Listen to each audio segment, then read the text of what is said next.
Hello and welcome to the Rust Belt Apartment Podcast presented by the Cooper Multifamily Team, where we focus on all things apartments with a keen eye on the Midwest's Rust Belt region. I'm your moderator, Peter Graylis, and as always, I'm joined by my co-host and teammate, Anthony DeMarco. I'm pleased to welcome today's guest, Richard Lamondin. Richard is the co-founder and co-CEO of Ecosystems, a rapidly growing water and energy conservation firm based in Miami. They're focused on proving that conservation is good for business through sustainability for the real estate industry.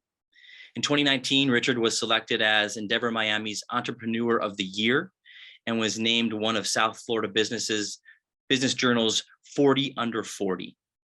In 2020, Ecosystems was recognized by Inc. as the 48th fastest growing private company and fastest growing environmental services company in the United States. Richard, it's a pleasure having you. Thanks for joining us on the podcast. Thank you. Thank you for that excellent intro. It's our pleasure. Happy to have you on the pod. Our team has been working with Ecosystems here for quite a few years. We certainly see the value in what you guys do, and a lot of our listeners do. But I have to imagine a lot of folks don't. They don't understand or even realize what water and energy conservation is. So I thought we could perhaps kick off by a little, water and energy conservation 101, explaining to our listeners kind of what you guys do. And then from there, we can, take a look at the benefits it provides environmentally for businesses, jump into a couple case studies and just kind of see where this conversation goes. But why don't we set the table by, just a brief explanation of what you guys do down at Ecosystems. Perfect. Well, as you said in your intro, we were founded under the premise that businesses can be part of the climate fight, and that our whole MO and our genius is to align capitalistic incentives with public benefit for all. And so, if you zoom out to the bigger issue, right? I mean, enough's been covered around climate change and energy challenges. Everyone's seeing stuff at the gas pump right now, right? Sure. Water has gotten a little bit less coverage. However, if you've looked at anything out west, or even what's happening now, it all ties in. In the Rust Belt and a lot of other cities, there's the major issue that we find is, along with climate change and all of the changes that are happening to how we receive energy and water, our infrastructure is aging. Right? We all have older cities. A lot of this infrastructure, if we touch on water, for example, a lot of this was built after World War II. Yep. And those are some old pipes now. I'm sure some of your listeners have dealt with those old cast iron pipes that start to go bad and sag, and imagine that on the entire infrastructure line that delivers your water, right? And so we both have an issue with supply challenges due to climate, but also due to how we deliver. And so when starting the company and focusing on the real estate industry and multifamily in particular, what we did is we try to focus on root cause, right? And so we went to EPA's website, where they said U.S. homes waste, just in leaks, 1 trillion gallons of water each year. Wow. 20% of all toilets in the United States are currently leaking, up to 200 gallons of water a day. So, I don't have the stats on how many toilets, but let's say there's one per person. We're looking at 325 million. 20% of that's a lot of leaking going on. And this is a particularly acute problem if you start looking at vintage. So you start drilling down, into vintage real estate, stuff built pre-2000. Sure. That's a lot of what we have up here, right? Is that post-World War II boom, or that 50s, 60s, 70s vintage? Absolutely. And to go, and so as we kept drilling down, then it was okay, in addition to that, efficiency is a challenge, right? Everyone's seen those big 3.5 gallon toilets, or, properties still using halogen light bulbs or compact fluorescent light bulbs. And so really what our focus has been is getting to these root causes that are both causing wasting in water and energy, and identifying them and helping explain the business case that not only is this a good environmental play, but there's a clear return on investment attached to everything that we do. And, sometimes what happens is people want to get to like, hey, how do I put smart this and technology that? And I say, slow down. Before you start utilizing the 21st century technology, we got to get you there, right? and so that's why I sing the gospel of like, we can call it like the toilet light bulb gospel or whatever we want to call it here. But ultimately, by focusing this granularly, we saved over 6 billion gallons of fresh water. We prevented 150,000 metric tons of CO2 from hitting the atmosphere, and I believe that's like 80 million in utility costs. 6 billion gallons you guys have saved? Yes. Although I will say, I was looking up statistics before this call that the Ohio uses 5 trillion. The bucket is Rich, we're gonna have to have you repeat this here. We're losing apt, but yes, 6 billion gallons is our little company. Oh no. The internet connection just came across as unstable. Can you hear me now? It's okay. We lost you a little bit. You had gone into, I was kind of flabbergasted by, you guys had saved 6 billion gallons. You then went in to describe Cleveland and what we lost you there. I'll roll it back. So basically, Ohio uses 5 trillion gallons a year, just the state of Ohio. So you start thinking about the scale of and inefficiency that's going on in a state like Ohio, and you start expanding that nationally. I think you start to see why we need more than just a company like ours, and why us growing and companies like us growing is so important. Both for impact and for helping apartment owners. Richard, how'd you get into the industry? It's obviously a niche. I don't think there's many young men that say, when I grow up, I want to conserve water. Although perhaps maybe there was an environmental lean from you. A little backstory on it. So I joke sometimes that I'm like, yeah, when I grew up, I wanted to be a glorified plumber or electrician, right? But the story is, my dad was a real estate developer down here in New York and then in Miami in the early days. And so we grew up around real estate. But my brother and I also avid water sports, particularly my brother, loved to be outdoors. And so what we really wanted to do was marry our experience in real estate with how we can impact the environment. And so where that led us, it could have led us, and we always say, to a lot of different places. But when we kept seeing these kind of statistics and thinking about it and being like, why isn't anyone doing anything about this? Basically, I think part of the reason why is because in a lot of ways, it's not like we are creating the next Google or anything like particularly sexy on that arena. We got really granular and got our hands dirty, and in an area that I think a lot of folks may not be interested in. Sure. But I think that by focusing on that, by marrying the white collar consulting with the blue collar work that we do, I like to call it green collar. I don't know if that actually fits. I love that. By doing that, we really have, I think, hit on a big need. And actually, in terms of like less part of my area, but in terms of job growth and with the recent legislation passed by the federal government, there's a huge shortage of these types of jobs and huge opportunity for 21st century trades that I think policymakers don't really look at. So that's a whole nother type of conversation we can dive into right there. Whole nother podcast. Yeah. You guys you're based in Miami. Yes. I'm not sure if I told our listeners that. Based in Miami, Florida.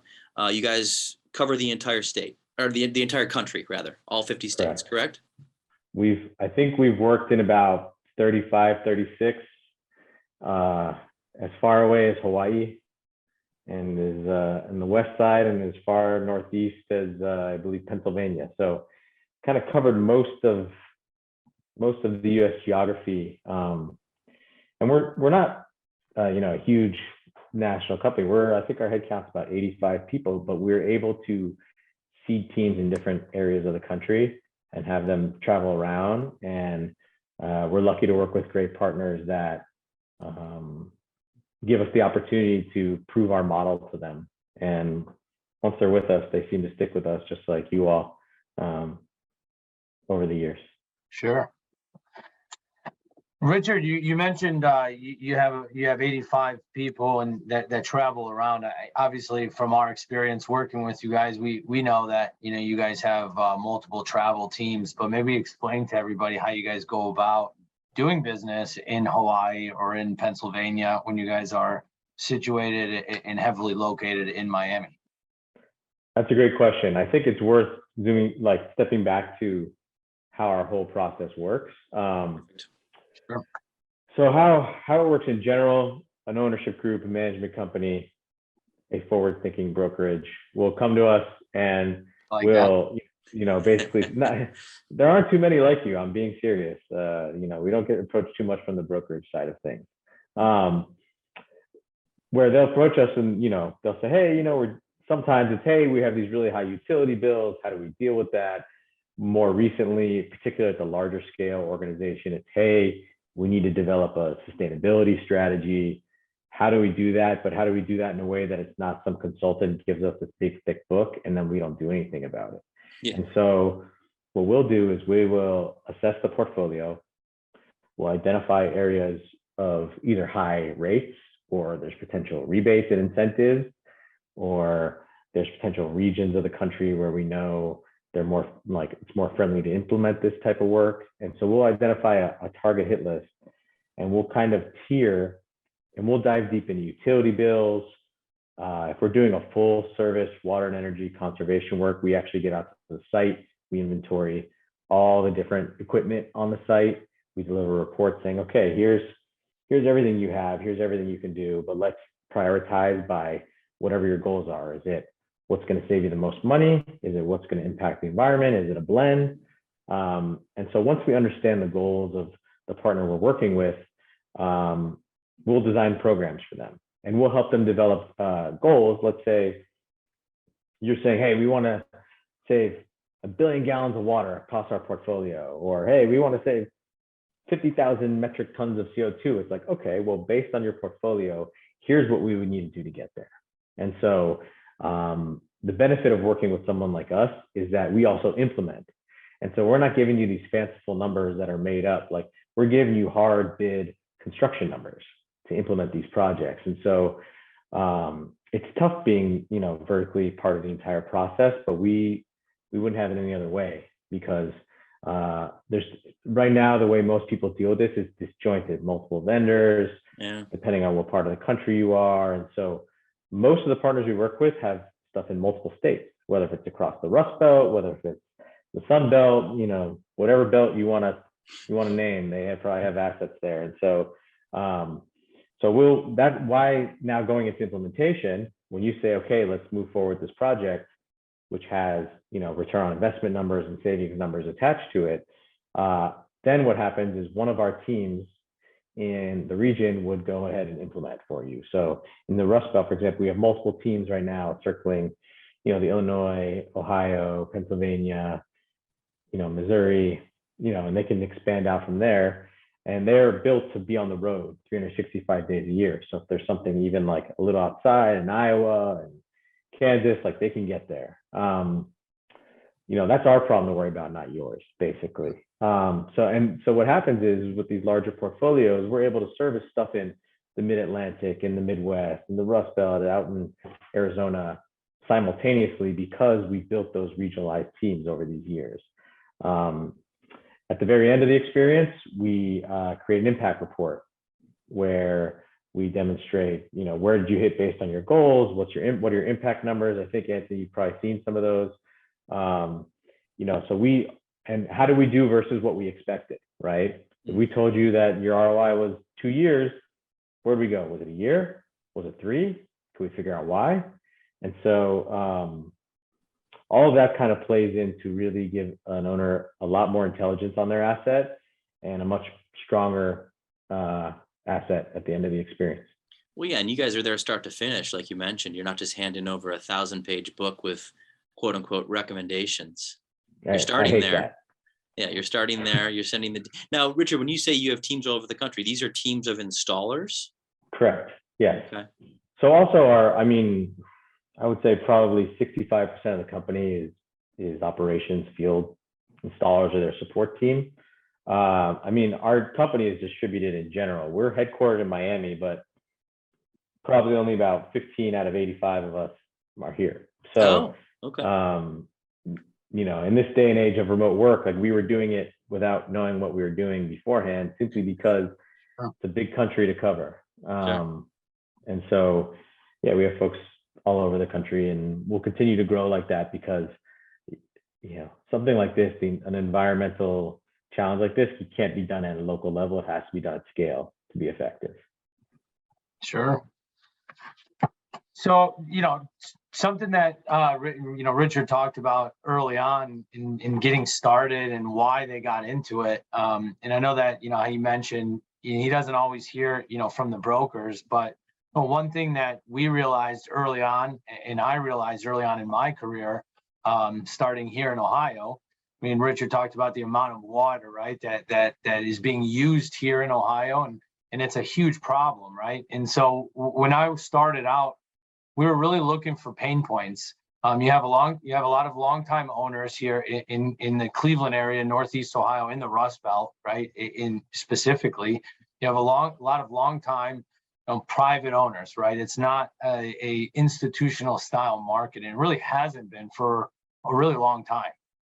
So you'd have to imagine, with a lot of longtime ownership and the vintage of the assets, one of the biggest pain points that I would come across is water. And you just started realizing that. And to be honest, that's what ended up getting us in touch with, or that's when the relationship really cultivated, was, hey, where do we look and how can we help our clients? We don't have the volatility here in Northeast Ohio where there's sales and trades, multiple times a year. So we truly do have to really look in and dig into the weeds with our clients to really show the value that we can bring to the table as well. And so teaming up with ecosystems and seeing a lot of what they do, all of the analysis reports. I couldn't tell you one that Richard and his team provided for us that there wasn't a significant amount of savings. There wasn't one.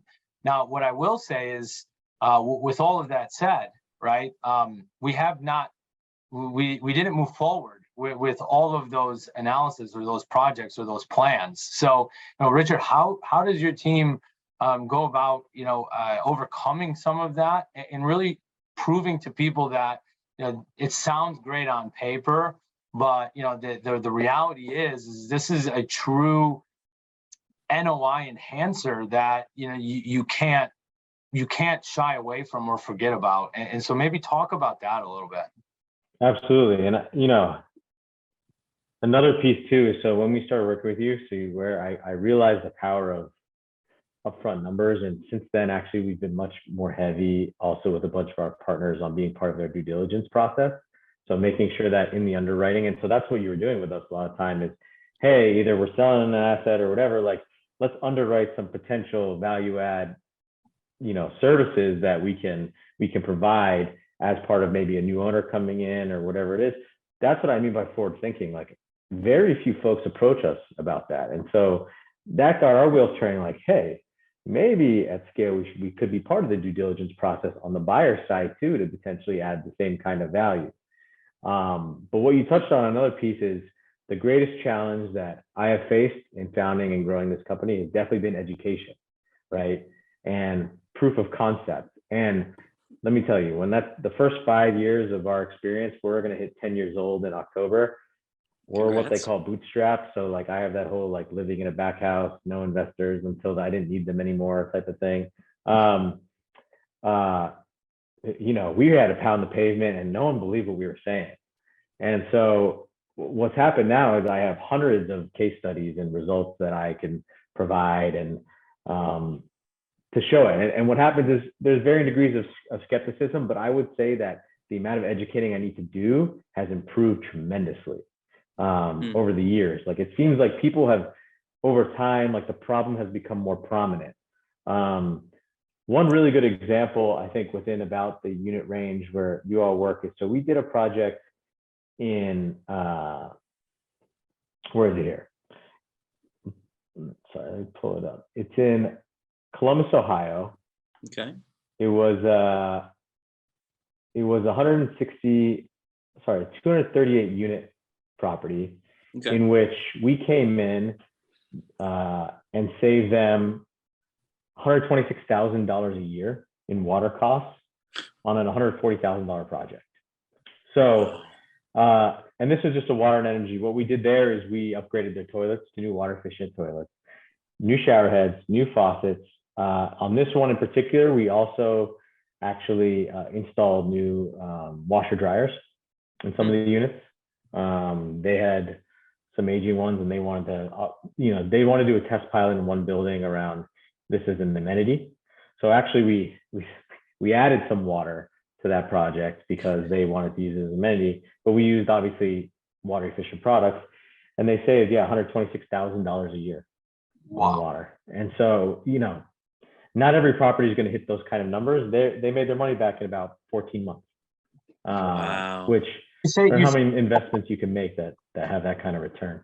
When you say a full water project, is it just toilets, or what does that include? So the main, as I said before, so the main water users in any type of property, number one is going to be the toilets. It's where the leaks happen. It's where the most usage happens. 100%. Second biggest area, showers.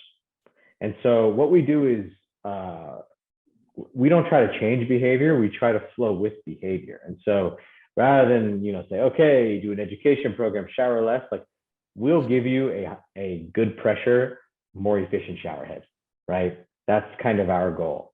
And the ownership group can help choose which one they want. There's varying price points and needs. The third biggest are the faucets. And so in this particular project, we didn't put in new faucets, although we can do some kind of light renovation work for someone. We changed the aerators, which are basically like the filters that control the flow rate. So that kind of work is really where we got to. And then, like I said, we actually added some usage by doing one building of washer dryers for them. So, that's really the main bread and butter program that owners can bank in to know that there's likely savings involved. We can go deeper, like we can put some work with the tub spouts if they want to, and there's other different areas, but this particular ownership group was looking for the best return they could get. And so we focused purely on, okay, in terms of return on investment, where do you want to be? On this property, by the way, we also did a full common area and exterior lighting program where they wanted to update to LEDs. So we both moved everything from old-fashioned halogen bulbs, lighting to LED, and we added in some additional lighting for them to light up some parking lots and street lighting where maybe they thought there were dark areas that, or and some monument lighting that if they didn't want they wanted the property to pop a bit more, have a little more curb appeal. We made sure that work was done in a way that was efficient. So there's all different. That work was more done for aesthetics, but in an efficient manner. So like I said, when we have these conversations with owners, it's all about what their needs are and us discovering what they want to do. Are they trying to reposition an asset? Are they just trying to drive, better NOI? Every group's different. And so we're not a one size fits all because of that. Now I have to ask you, because I get this question all the time, especially from the stubborn guys, the guys that, the quote unquote, I know it all guys, right? Well, if I put a 0.8 flow or 0.8 flow toilet in, I'm just going to deal with all backups. Backups, yes. Nothing's going to flush through. There's not enough pressure. How do you respond to that? So in my experience, I think we've done, I have to pull up the exact number. I could send it to you, but at least 500 different communities. Of those, 2 of them, we've seen that.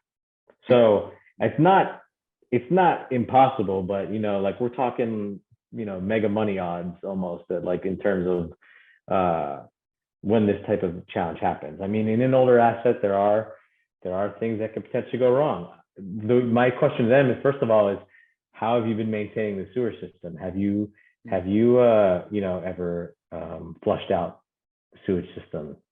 How long have you owned the property for? So that to me is, if you're concerned about that, that's a first step. In every instance where we've seen a challenge, it's because the property wasn't actually being well maintained. And so, but I would say, like I said, 2 out of 500 plus. It really hasn't been a challenge, and we only work really on vintage.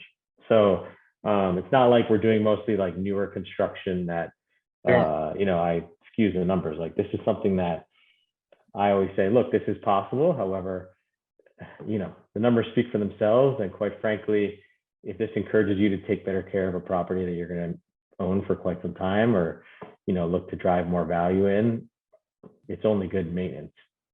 That makes sense.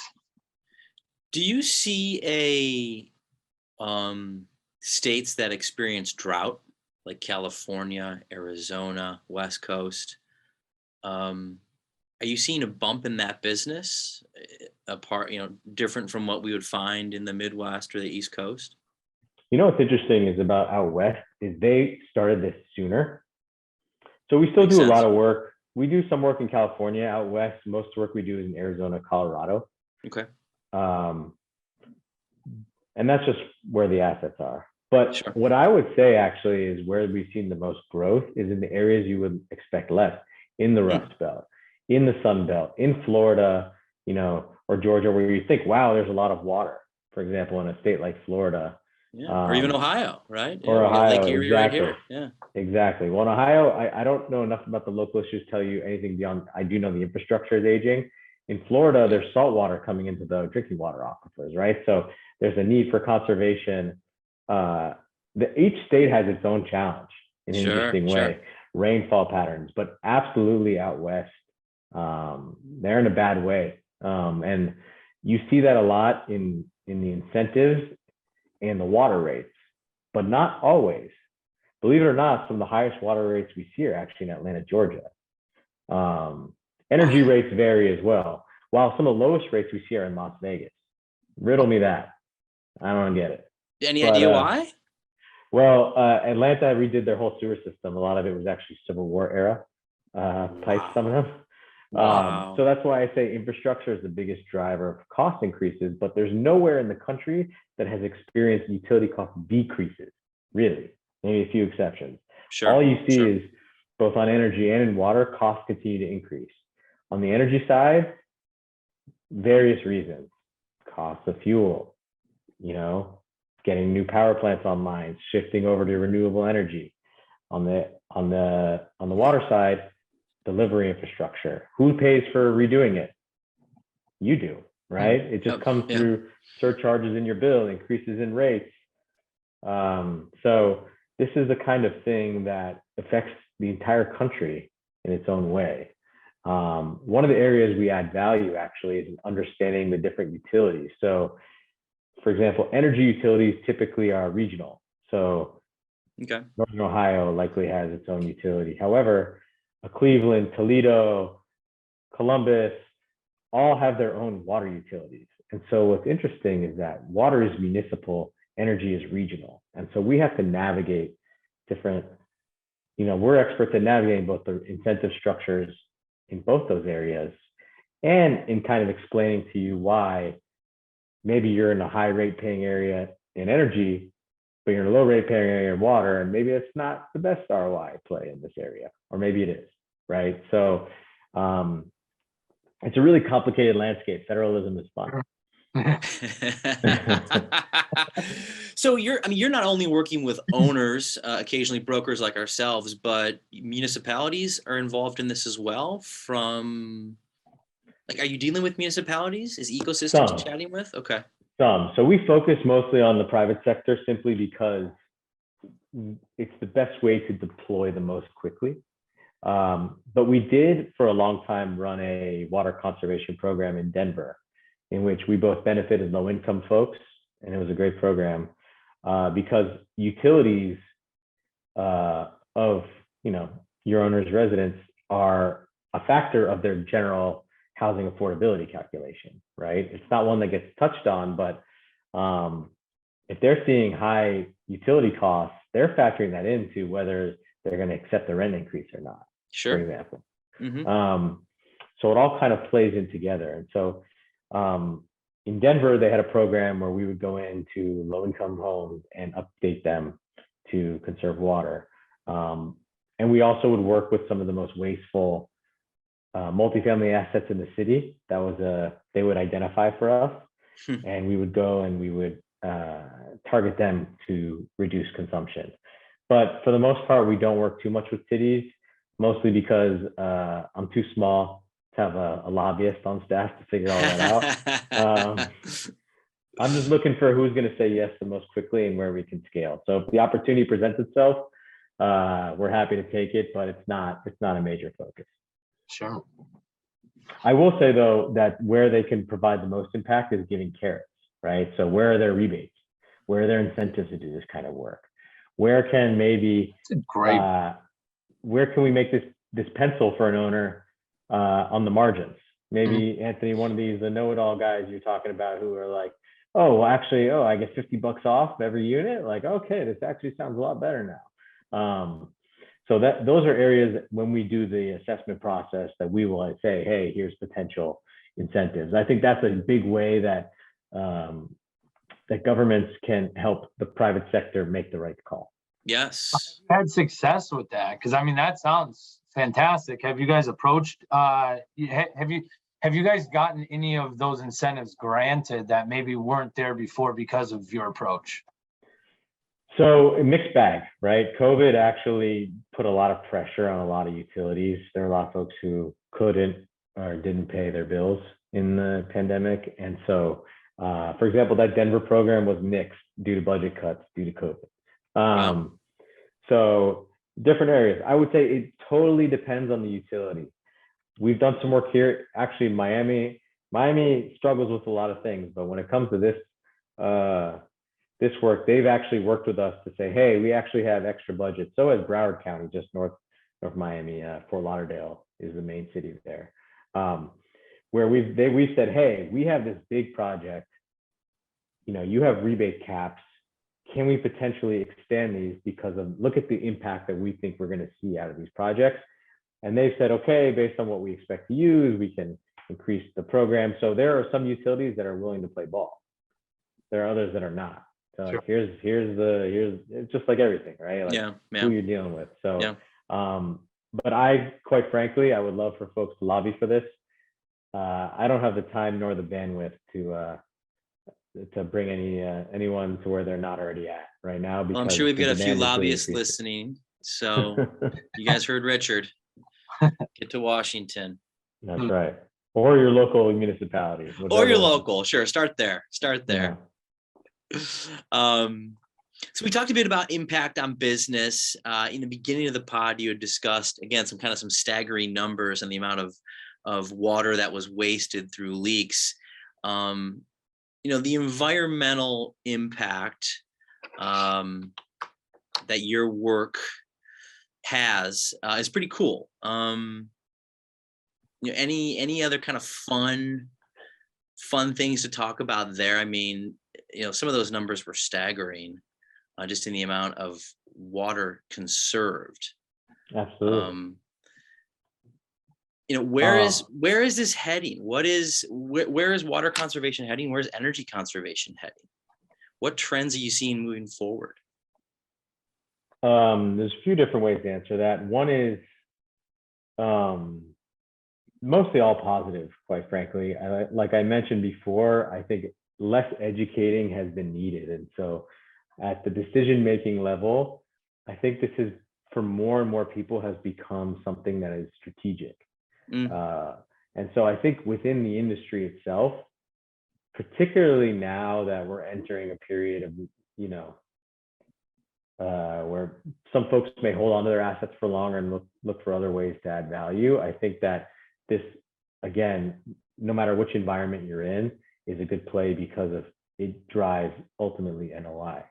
At the federal level, I haven't read the legislation enough to give you the deep dive, but there's a lot in there for incentives for multifamily owners to, maybe think about solar as a potential solution, to think about, installing heat pumps, energy efficient heat pumps, to think about, they focus more on energy, that LED lighting work. And so, I think that is encouraging, I think, for owners.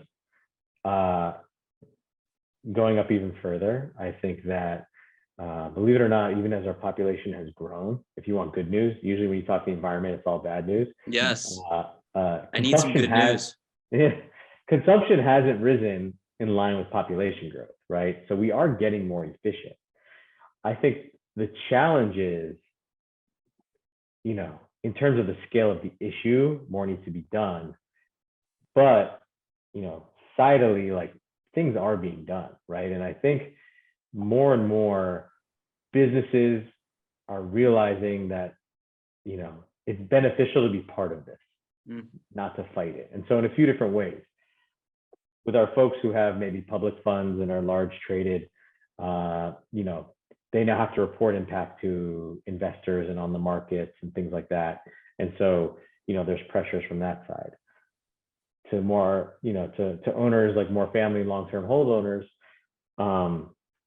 this is the type of thing where, residents are looking to live in communities that they feel good about. I think that that's been an adage in the industry for a long time. Yes. And so if you as an owner can do a program where, hey, everyone, we on our dime implemented this program that is saving the community, 500,000 gallons a year, and is also reducing all of your utility bills, particularly if you do some kind of like ratio billing or something like that to the tenants, there's a lot of opportunity there. In addition to, hey, we actually upgraded all of the lighting, say common area, exterior, clubhouse, the community feels safer, it's using less energy. I think that there's a lot to be said for, there's areas of impact that benefit everyone. There's no losers, right? And I think that that is where the focus should be in general. Like, where are those win-win-wins across every sector? And so that's what gets me excited about doing this kind of work is that. What I hate the most is the supply chain right now, but what I love the most is the win-win-win, How has, not to get too deep into that, how has the supply chain affected you guys? Has it been difficult? Absolutely. I think, in every line of work, it's been difficult. I mean, our suppliers vary. We go direct manufacturer, we use large distributors, depends on the product. But truly, you can't get the shower heads, you can't get the toilets, you can't get the aerators. It depends on the product and the time. I mean, we have a project coming up in Atlanta in which the owner wants a very specific model in which there's 200 left in the country and there's 300 units. And so I'm like, I'm sorry, like, this is literally from the horse's mouth, like there's nothing left. So, we have to switch. Here's a fun story though. We imported a bunch of like sconce lighting, the stuff that goes on the side of buildings. And we get a call from the manufacturer and they say, hey, a wave hit the ship and your container fell off.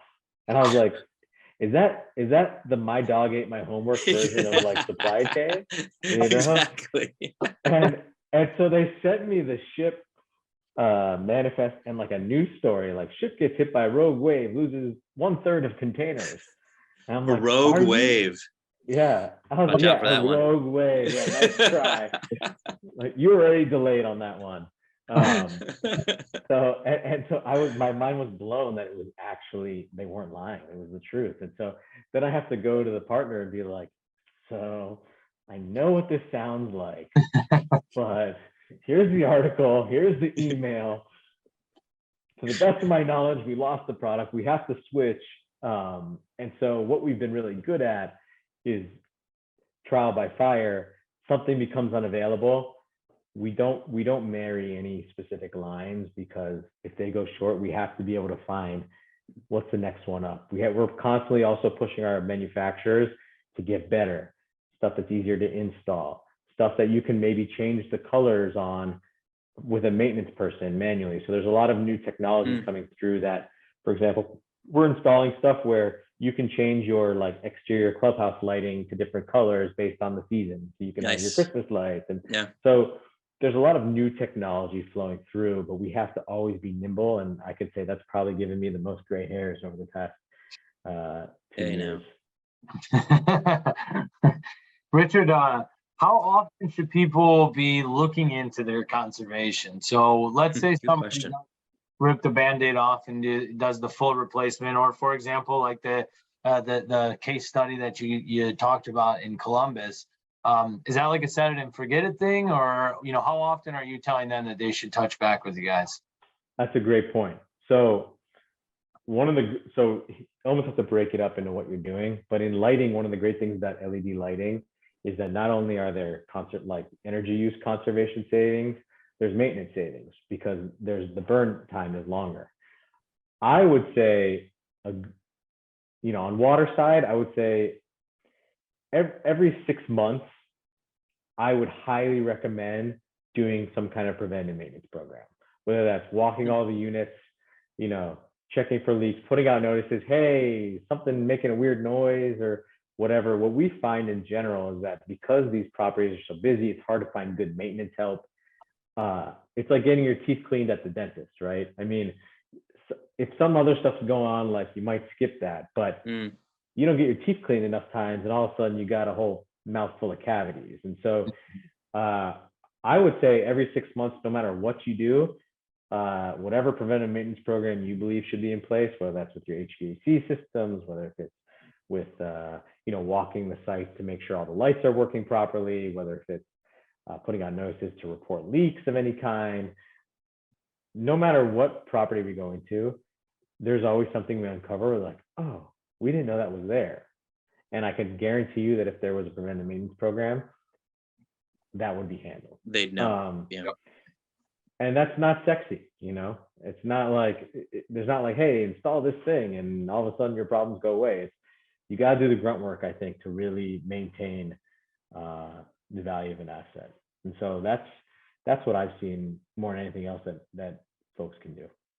Fair enough. And as our compadre Gary would always say, the true terrorist to our assets here in Northeast Ohio is water. So that's a quick way to have your body or have your asset go down a slippery slope. So 100%. I mean, you think about wintertime, right?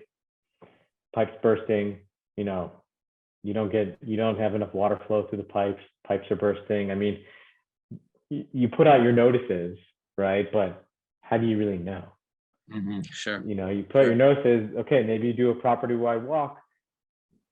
An oncoming freeze is coming. You walk a certain subset of units. I mean, there's definitely a proactivity that I think owners should ask of their management companies when it comes to that.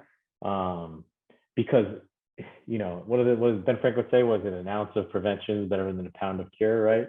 Yep. So maybe it's a little cliche, but I think in terms of managing an asset, it's of enormous value.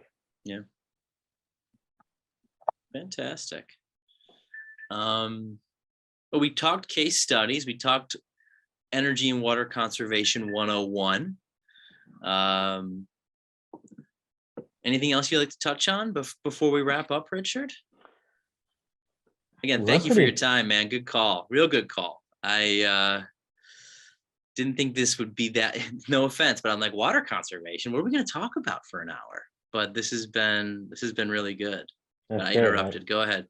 No. I was going to say, like, we hit, you all are good questioners. We hit a wide ranging subject line of topics. I mean, like I said, this is the type of thing where I had to reel back the tangents because it touches so many things in terms of affordability, in terms of how well you manage an asset, in terms, where there's a lot of different areas this can go. But I think, broadly speaking, we touched on a lot of areas, I think, of value. I can't think of anything I'd want to say that I didn't already say. I think for a lot of listeners out there that weren't aware that this service exists, hopefully this sheds some light, and it's, kind of a no-brainer for most of our owners here. You touched on when our team lists a property, we're very proactive in chatting with the seller on putting together a proposal to pitch to future owners as part of a value add for that property. So all really good stuff. Strategically speaking, it stands out enormously. I mean, I bought a few smaller multifamily assets myself, and not one time was ever like, hey, here's a potential like shovel ready value add program that you can implement the second you close. It's always like you have to go find those yourself, right? So Yes. making it part of the potential like sale package to me is like, I'm not lying when I say you all are ahead of the curve there. I have not seen another group do that to the same extent with our type of service. They might do another, but just in my experience. So I think it's a huge credit to all of you there for really being forward thinking. Well, thank you.